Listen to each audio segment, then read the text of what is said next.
បាទជំរាបសួរបងប្អូនខាងក្រោយខ្នងខ្ញុំនេះគឺជាទីតាំងដែលយើងដាំស្មៅចំនួនវាល្បាក់ដូចជាចូល2ហាត់ជាងឬ2ហាត់អញ្ចឹងណាបងអញ្ចឹងនៅជុំវិញ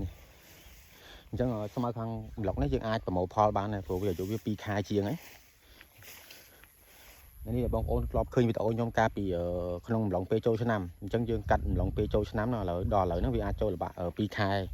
អញ្ចឹងបើអាយុវាឡើង80ថ្ងៃបានយើងចាប់ផ្ដើមកាត់បន្តអញ្ចឹងណាស្មៅនេះបើសិនជាទឹកបានគ្រប់គ្រាន់នឹងល្អជាងហ្នឹងទេបងណាអញ្ចឹងនេះខ្ញុំមកបង្ហាញទស្សនវិជ្ជាទីតាំងដាំស្មៅ Super Napier នៃកសិដ្ឋានរបស់យើងផ្ទាល់ខ្នោះតែស្មៅទាំងអស់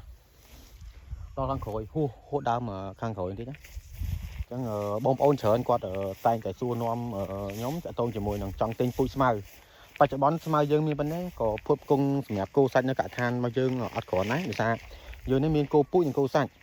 ហើយណាមួយយើងកំពុងពង្រីកទីតាំងដីដើម្បីដាំស្មៅនឹងបន្ថែមទៀតអញ្ចឹងធម្មតាពេលយើងប្រមូលផលហើយយើងត្រូវកាប់ដើមខ្លះអញ្ចឹងទិន្នផលយើង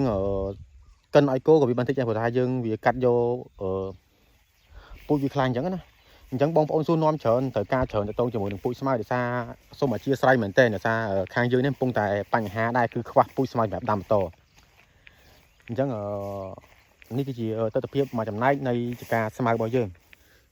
វាមានទីតាំងដល់ក្នុងក្រោយទៀតហើយយើងកំពុងតែព្យាយាមដាំឲ្យបានច្រើនដែលអាចធ្វើទៅបានអញ្ចឹងថ្ងៃខាងមុខគត់គង់សម្រាប់កសិដ្ឋានផ្ទាល់បានហើយនឹងផ្ដល់ពូជទៅបងប្អូនទៀតហើយអនាគតនឹងអាចវាយចេញជាស្មៅផ្អាប់ដើម្បីចែកជូនបងប្អូនសម្រាប់ការចិញ្ចឹមសត្វប្រពែឬក៏គោតាមណាអញ្ចឹងណាអញ្ចឹងសម្រាប់បងប្អូនមុននឹងរៀបចំដាំចិញ្ចឹមសត្វបងប្អូនត្រូវទី1អាចស្វែងយល់ពីប្រភពចំណីអាហារវាសិន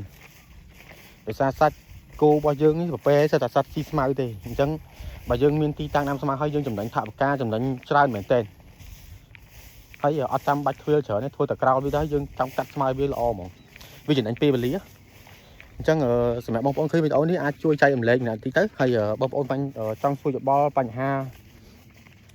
តាក់ទងជាមួយនឹងការចិញ្ចឹមសត្វអញ្ចឹងបើខ្ញុំចេះបានខ្ញុំចែករំលែកបានប៉ុណ្ណឹងទាំងការដាំស្មៅទាំងពូជស្មៅអាច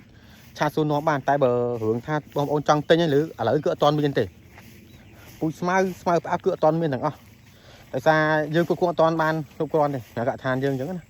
សារយើងរាល់ថ្ងៃយើងនៅប្រឡែងគោពូជដើម្បីស៊ីស្មៅព្រៃផងយើងមិនមែនស៊ីស្មៅនៅសពទេណាអញ្ចឹងអានេះសិតដល់អាយុនេះអាយុវាចូល2ខែយើងអាចចាត់បានអញ្ចឹងណាគាត់ដើរកន្លែងចកាស្មៅគេហត់ហ្នឹងបងប្អូនឆ្ងាយដែរអញ្ចឹងអរគុណបងប្អូនសម្រាប់វីដេអូមួយនេះបើបងប្អូនពេញចិត្តហើយនឹងមានចង្អល់ឯអាចសួរនាំបានក៏ដូចជាអាចជួយចែករំលែកជាបន្តផងដែរអរគុណច្រើន